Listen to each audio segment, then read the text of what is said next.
Ouais, c'était pas si mal, hein. Mais tu rigoles, on n'a rien vu, je suis désolé là. Bah pourquoi tu dis ça?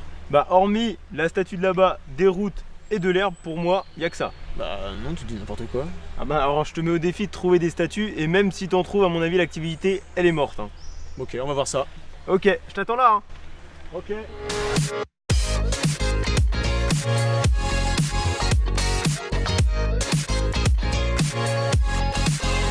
Quoi de mieux pour parler de sculpture à Laval que de se rendre directement à un atelier public de sculpture. Et en plus ça tombe bien, on a décroché un interview. Donc pour une fois on va commencer par l'interview, puis ensuite on ira voir les gens d'atelier. Allez, c'est parti.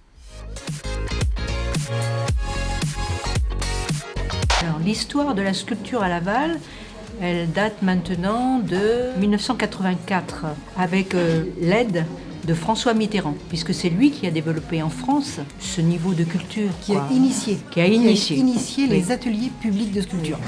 Et en France, il devait à l'époque y en avoir 37. Aujourd'hui, nous sommes le dernier qui va être bientôt démantelé. Aujourd'hui, il y a 70 adhérents dans cet atelier. C'est mixte. Bon, il y a un peu plus de femmes que d'hommes, mais ça n'a aucune importance. Il n'y a pas tellement de jeunes. Les jeunes viennent, mais c'est quelque chose à découvrir et à faire connaître. Parce que on considère que, pour l'avoir découvert, nous, il n'y a pas très longtemps, que c'est facile de rentrer dans le travail de l'argile. Donc là vous êtes en train de réaliser donc je ne sais pas, un cavalier, je ne sais pas, serait-ce Don Quichotte, voilà.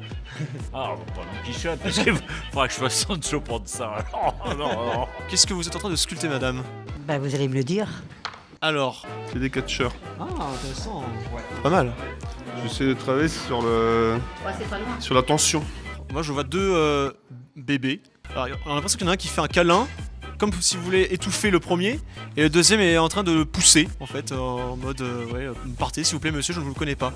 Donc je suis très contente que vous ayez dit ça. Donc effectivement, il y en a un qui recueille et l'autre qui repousse. Vous n'êtes pas inspiré de Dwayne Johnson, alias The Rock? Non, au contraire, justement, je voulais éviter trop de musculature. J'ai pris des catcheurs des années 60, tu vois, des Français qui sont plus gras que musclés, tu vois. Ah oui, d'accord. Vous faites de la sculpture sur bois, c'est ce que je crois voir, oui. Oui, de la sculpture en fait. La différence, c'est que la sculpture, une fois qu'on a enlevé la matière, on ne peut pas la remettre. Bah, c'est quoi l'histoire du film finalement?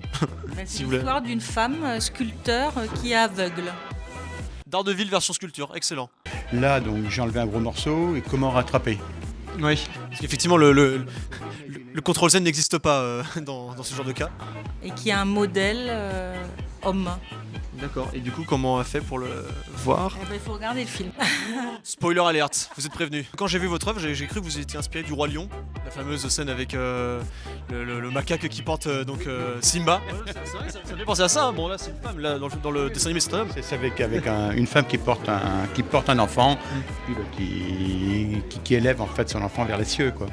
C'est vrai, on sculpte avec ses mains. Donc elle prenait son œuvre, elle mettait ses mains sur son œuvre, enfin sur la personne, et après en touchant, elle faisait. De toute façon, je vous conseille une chose, quand vous regardez une sculpture, eh bien vous fermez vos yeux, vous prenez la sculpture avec vos mains, vous fermez vos yeux et vous touchez la sculpture.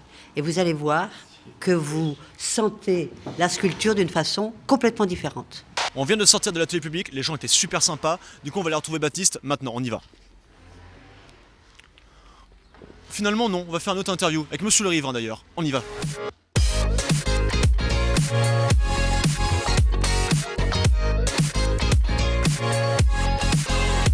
Cet atelier, j'ai participé à la création en 83 et c'était un lieu mis à disposition de personnes qui voulaient pratiquer la sculpture. L'intervenant travaillait devant les personnes, il n'y avait pas d'enseignement. Mais tout ça a beaucoup évolué. Il y a un certain nombre de personnes qui ont peut-être de la disponibilité, donc ce sont des personnes âgées, enfin...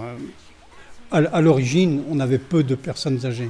Et puis c'est devenu une activité qui s'est incrustée dans la vie de Laval.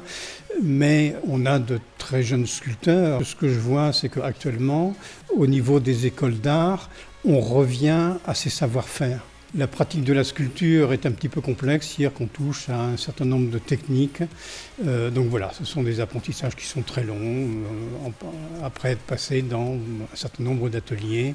Voilà, j'ai mon propre atelier. Les techniques sont, comme je le disais à l'instant, très diverses. Il n'y a pas de définition absolue, c'est-à-dire que chacun a sa propre approche. On peut travailler la terre. La terre, c'est une base. On peut travailler la pierre, on peut travailler le marbre. Alors, on a aussi les techniques périphériques qui sont le dessin, la gravure. C'est-à-dire qu'on touche à beaucoup de techniques. Ça fait à peu près une vingtaine d'années où je me suis interrogé sur le visage. Qu'est-ce qu'un visage et comment on va représenter le visage? De la naissance à l'âge le plus avancé, on a une multitude de visages différents. Dans ce chemin, chacun, à chaque instant, on a une attitude, c'est-à-dire qu'on donne à voir et on dissimule. C'est un constat. C'est-à-dire le visage, ce sont des paysages qui se succèdent, hein, au même titre que les saisons se succèdent. Et je pars du principe qu'on ne peut pas représenter un personnage par un seul visage. La personne est beaucoup plus complexe et beaucoup plus riche que cela.